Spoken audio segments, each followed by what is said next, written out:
नमस्कार। 12th के छात्रों का अर्थशास्त्र के चैप्टर 2 में उपभोक्ता संतुलन में स्वागत है। इससे पहले हमने बात करी थी सीमांत उपयोगिता में कुल उपयोगिता में क्या संबंध होता है। आज बात करते हैं, जैसे कि हमने देखा था कि एक सीमा के बाद उसकी उपयोगिता, किसी वस्तु की उपयोगिता लगातार घटती जाती है थी, और ये उपभोक्ता हमने संतुलन वक्र भी बनाया था जो कि माइनस की स्थिति में जा रहा था। अब इसी माइनस की स्थिति को समझते हैं, ये क्या चीज़ होती है। इसको कहते हैं ह्रासमान या घटती सीमांत उपयोगिता नियम, law of diminishing marginal utility. सीमांत उपयोगिता ह्रास नियम, जिसे आवश्यकता संतुष्टि नियम भी कहते हैं, उपभोग का एक महत्वपूर्ण नियम है। दैनिक जीवन के अनुभवों पर आधारित होने के कारण यह नियम सर्वमान्य एवं सार्वभौमिक है। इस नियम का प्रतिपादन H.N. गोसेन ने किया था, अतः इसे गोसेन का प्रथम नियम भी कहते हैं। इस संबंध में मार्शल ने कुछ परिभाषा दी है। मार्शल के अनुसार एक मनुष्य के पास किसी वस्तु की जितनी मात्रा हो, उसमें निश्चित वृद्धि के फलस्वरूप उस व्यक्ति को जो अतिरिक्त उपयोगिता प्राप्त होती है, वह उसकी मात्रा में होने वाली प्रत्येक वृद्धि के साथ कम होती जाती है। यानी कि जितनी जैसे उसकी अतिरिक्त इकाई उसे मिलती रहेगी, वैसे वैसे उसकी उपयोगिता कम होती रहेगी। यही हमने वक्र में भी देखा था कि एक स्थिति के बाद वो घटती हुई माइनस, यानी कि उसकी उपयोगिता, वस्तु की उपयोगिता लगातार घट रही थी। जैसे जैसे उसकी इकाइयों में वृद्धि हो रही थी, वैसे वैसे उसकी उपयोगिता में, उस वस्तु की उपयोगिता में कटौती हो रही थी। यही कहलाती है ह्रासमान या घटती सीमांत उपयोगिता। उपरोक्त आधार पर हम यह कह सकते हैं कि जब किसी वस्तु की मानक इकाइयों का लगातार अधिक से अधिक उपयोग किया जाता है, तब प्रत्येक एक अतिरिक्त इकाई से प्राप्त होने वाली सीमांत उपयोगिता घटती जानी है। यानी कि जैसे जैसे हम वस्तुओं का प्रयोग करते, पहली वस्तु पर हमें ज़्यादा, जैसे मैंने कल उदाहरण दिया था, मान लीजिए कोई वस्तु हमें किसी रोग के लिए कोई दवा आती है। ऐसी स्थिति में जब तक हम वो वस्तु का उपयोग नहीं, तब तक वो हमारी मन में बना रहता है कि हमें भी चाहिए, किसी तरह भी प्राप्त हो जाए। लेकिन जैसे जैसे वो प्राप्त होती जाती है और जैसे उसकी एक इकाई प्राप्त होती है, वैसे वैसे उसकी उपयोगिता भी कम हो जाती है। जैसे मान लीजिए किसी व्यक्ति को बहुत अच्छा फ़ायदा कर रही है कोई वस्तु, लेकिन हो सकता है आपको लोग उतनी तरह फ़ायदा ना करें, तो आप पहली में तो बहुत आपकी उपयोगिता स्पष्ट होगी, लेकिन जब आपको फ़ायदा नहीं करेगा तो वही वस्तु, उसमें आपकी उपयोगिता घटती जाएगी। यही कहलाती है सीमांत उपयोगिता।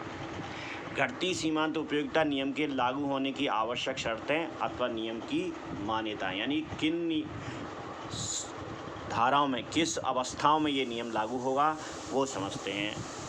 वस्तुओं का उपभोग निरंतर क्रम में होना चाहिए, यानी कंटिन्यूस होना चाहिए। उसके उपभोग की इकाइयों का समय अंतराल निश्चित होना चाहिए। सिद्धांत, अगर उसके, यानी कि एक वस्तु मिली एक दिन में और अगली वस्तु मिली से 10 दिन बाद, तो निश्चित तौर पर ये नियम लागू नहीं होगा। सभी वस्तुओं का आकार व बनावट एक समान अथवा समरूप होना चाहिए, यानी सभी वस्तुएं जो भी हैं, जो उसे प्राप्त हो रही हैं रोज़ाना, जैसे प्राप्त हो रही है, अगर पहली वस्तु जिस तरह की प्राप्ति हो, उसी तरह की दूसरी वस्तु उसी रूप में प्राप्त होनी चाहिए, तभी सीमांत उपयोगिता ह्रास नियम। लेकिन अगर मान लीजिए दूसरी वस्तु इकाई जो मिली वस्तु की, उसमें कुछ मॉडिफिकेशन हो गया, तो निश्चित तौर पर उसकी उपयोगिता ह्रास नियम लागू नहीं होगा। वस्तु के उपलब्ध स्थापन, यानी सब्स्टिट्यूट का मूल्य स्थिर रहना, यानी कि उस वस्तु की बदले में जो वस्तु खरीदी जा सकती है, उसके मूल्य में परिवर्तन नहीं होना चाहिए। अगर उसका मूल्य स्थिर होगा तभी ये नियम लागू होगा। अगर मान लो उसका मूल्य घट जाता है, तो वो उस वस्तु को छोड़कर दूसरी वस्तु जो उसकी वही काम कर रही है, लेकिन वो सस्ती हो गई, तो निश्चित तौर पर वो उसको खरीदना चाहेगा अपेक्षाकृत इसको। उपभोक्ता की आय एवं उपभोक्ता प्रवृत्ति भी स्थिर होनी चाहिए। उपभोक्ता की आय में परिवर्तन नहीं होना चाहिए।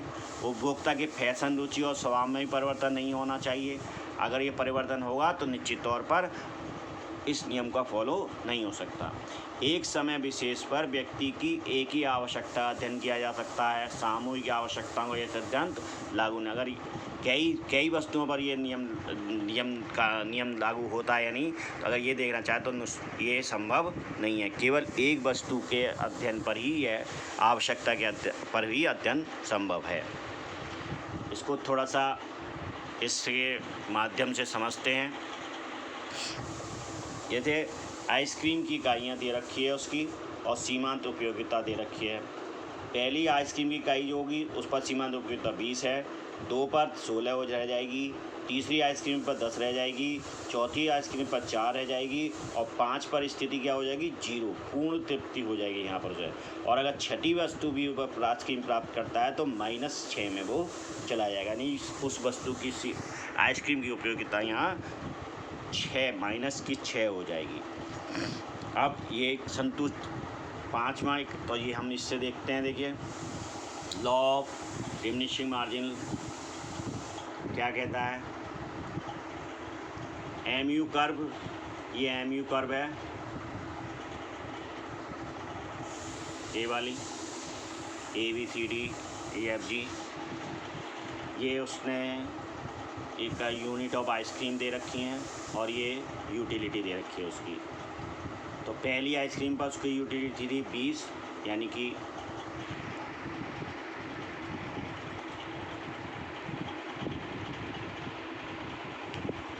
है।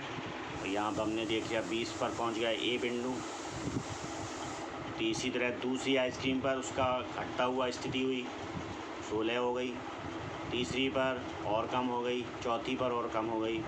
लेकिन जब जैसे ही ये पॉइंट आया 0 तृप्ति पॉइंट जो आया, जिसको हम कहते हैं 0 में MU पॉइंट ऑफ सेटिस्फैक्शन, इसके बाद वो माइनस की स्थिति में चली गई।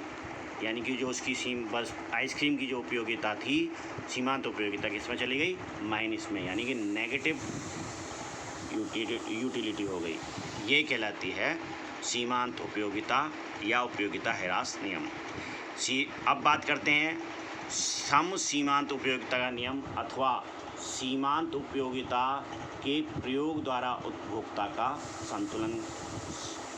Law of equi marginal unity और कंज्यूमर इक्विलेशन यूजिंग मार्जिन यूनिटी। सम सीमांत उपयोगिता का नियम उपयोगिता विश्लेषण में उपभोक्ता का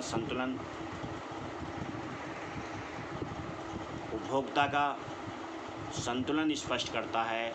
इस नियम को गॉसेन का दूसरा नियम भी कहते हैं। सम सीमांत उपयोगिता का नियम जो ये नियम है, उपभोक्ता विश्लेषण में संतुलन स्पष्ट करता है।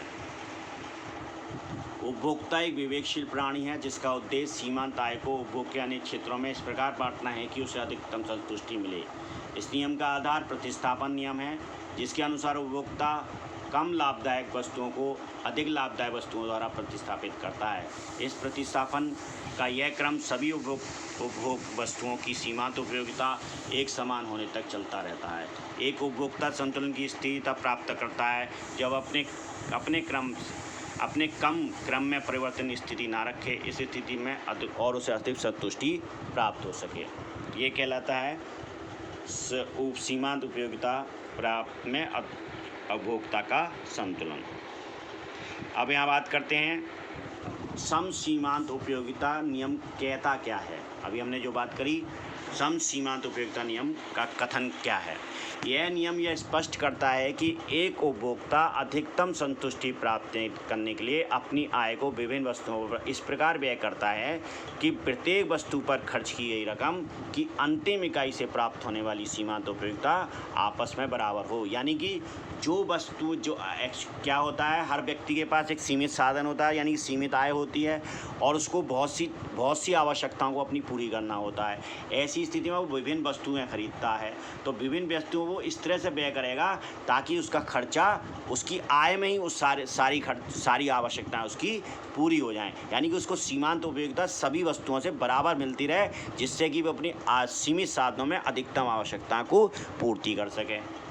इस संबंध में लिप्से ने परिभाषा दी है।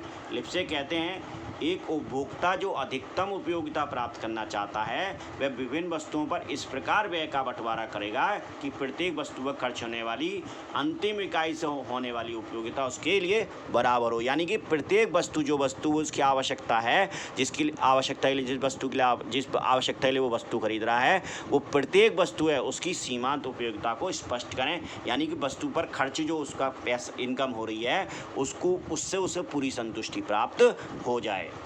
यानी कि वो माइनस की स्थिति में अगर किसी वस्तु को इतना नहीं खरीदना चाहेगा कि वो अधिकतम संतुष्टि से भी ज़्यादा प्राप्त, जैसे कि अभी हुआ मान लो वो छठी आइसक्रीम करता है तो क्या होता है उसकी संतुष्टि घट जाएगी, लेकिन उसकी कीमत अगर छठी आइसक्रीम खरीदता है तो उसका पैसा तो खर्च हो जाएगा जो कि उसे कहीं दूसरी वस्तु पे खरीद करना था, इसलिए उसकी संतुष्टि घट गई, इसीलिए उसकी सीमांत उपयोगिता घट गई। यही चीज़ कहलाती है सीमांत उपयोगिता द्वारा उपभोक्ता संतुलन का निर्धारण। दो परिस्थितियों में निर्धारण किया जा सकता है।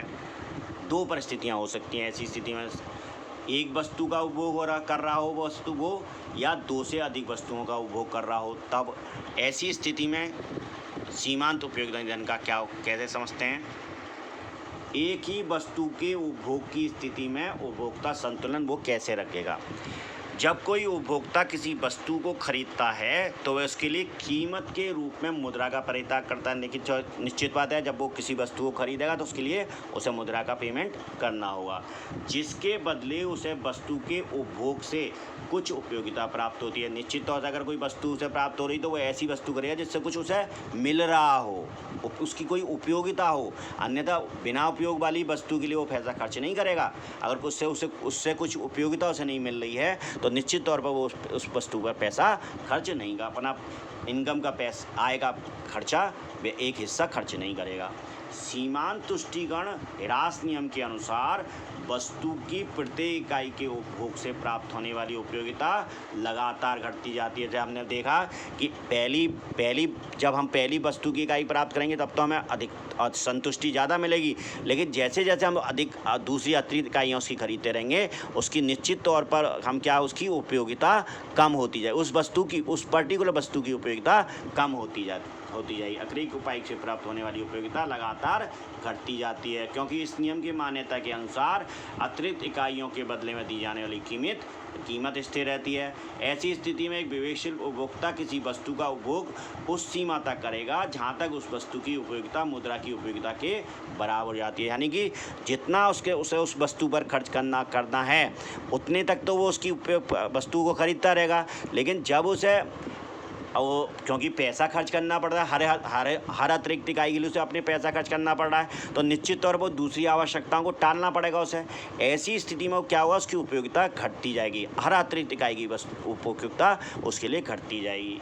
तो यही बात वो कह रहा है, विवेकशील उपभोक्ता किसी वस्तु का उपभोग उस सीमा तक करेगा जहाँ तक उस वस्तु की उपयोगिता मुद्रा की उपयोग यानी कि उसके पैसे की उपयोगिता के बराबर उसको ना मिले तब तक वो उस वस्तु का उपयोग करेगा, उसके बाद वो उसका उपयोग करना कम कर देगा, खत्म कर देगा।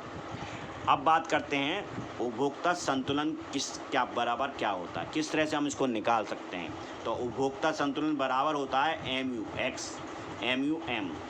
एक्स वस्तु की सीमांत उपयोगिता है। MU(x) का मतलब है एक्स वस्तु की सीमांत उपयोगिता, और एक्स वस्तु की उपयोगिता मूल्य MU(m) को हम कहेंगे। उपभोक्ता संतुलन कैसे निकलेगा, MU(x) बराबर होता है MU(m) के, यानी कि एक्स वस्तु की सीमांत उपयोगिता बराबर होती है एक्स वस्तु की उपयोगिता मूल्य, जो मुद्रा में उसका उपयोगिता मूल्य है उसकी सीमांत उपयोगिता उसके बराबर ही होगी। अगर उससे उपयोगिता घट रही है तो उसका मुद्रा का मूल्य भी घट जाएगा। एक उपभोक्ता वस्तु की उतनी मात्रा खरीदेगा जिससे मुद्रा के रूप में वस्तु की सीमांत उपयोगिता बराबर हो जाए। यानी कि एक वस्तु की वो कब खरीदेगा, एक उपभोक्ता वस्तु की उतनी मात्रा खरीदेगा जिससे मुद्रा के रूप में वस्तु की सीमांत उपयोगिता बराबर हो जाए। यानी कि वो उस स्थिति तक ही खरीदेगा जहाँ तक उसे उसके मूल्य के बराबर मिल रहा है, उस वस्तु से उपयोगिता मिल रही है, तब तक वो उसको खरीदेगा। उसके बाद वो उसको क्योंकि उसके उसमें उपयोगिता नहीं मिलेगी, निश्चित तौर पर खरीदना बंद कर देगा। यदि उपभोक्ता संतुलन बिंदु के बाद एक और अधिक इकाई खरीदेगा तो सीमांत उपयोगिता ह्रास नियम के अनुसार वस्तु की अतिरिक्त इकाई की सीमांत उपयोगिता घटेगी, जबकि इकाई कम खरीदने वस्तु की कीमत में रूप में दी जाने वाली सीमांत उपयोगिता मुद्रा की सीमांत उपयोगिता से अधिक होगी। अगर वो क्योंकि उसकी क्या है, वस्तु हर एक नई जब इकाई खरीद रहा है तो उसकी वस्तु की उपयोगिता उसके लिए कम हो रही है, तो निश्चित तौर पर अगर वो कैसी स्थिति में होगा, अगर अतिरिक्त इकाई को सीमांत उपयोगिता उसके लिए घटेगी, और जब कम खरीदेगा उस इकाई को तो उसके लिए पैसे बचेंगे। जब पैसे बचेंगे तो निश्चित तौर पर दूसरी आवश्यकता को पूरी करेगा, दूसरी आवश्यकता से, यानी कि उससे और दूसरी वस्तु से संतुष्टि प्राप्त करेगा। तो यही चीज़ कहलाता है उपभोक्ता संतुलन को। तो वो क्या करेगा, उपभोक्ता उस वस्तु की जगह कोई दूसरी वस्तु खरीदेगा, और जिससे कि उसे दूसरी वस्तु का फायदा मिल जाए। अब बात करते हैं दो या दो से अधिक वस्तुओं का उपभोग की तिथि के में संतुलन किस तरह रखता है। अगर दो या दो से अधिक वस्तुओं का उपभोग कर रहा है व्यक्ति, उपभोक्ता, तब उस संतुलन किस तरह से रखेगा।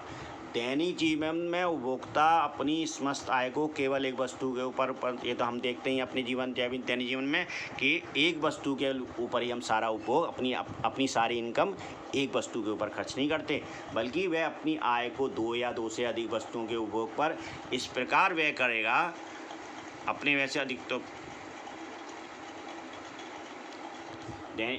बल्कि अपनी आय के दो या दो से अधिक वस्तुओं के उपभोग पर इस प्रकार व्यय करता है कि उसे अपने व्यय से अधिकतम उपयोगिता प्राप्त हो। यानी कि अगर एक वस्तु से उपयोगिता मिल रही है तो दूसरी वस्तु, अब वो एक वस्तु से उतना ही खरीदेगा जिससे उतनी आवश्यकता, उसे जितनी आवश्यकता है, यानी कि उसकी सीमांत आवश्यकता जहाँ उसे कम लगेगी, क्या अब इस वस्तु का ज़्यादा महत्व नहीं है उसके लिए, तो वो क्या करेगा, दूसरी वस्तु खरीदने लगेगा, क्योंकि वो भी आवश्यक है वस्तु, निश्चित तौर पर वो दूसरी वस्तु खरीदना चालू कर देगा। तो अपने व्यय को अधिकतम उपयोग जहाँ उसको मिल रही हो वहीं तक उस वस्तु पर व्यय करेगा।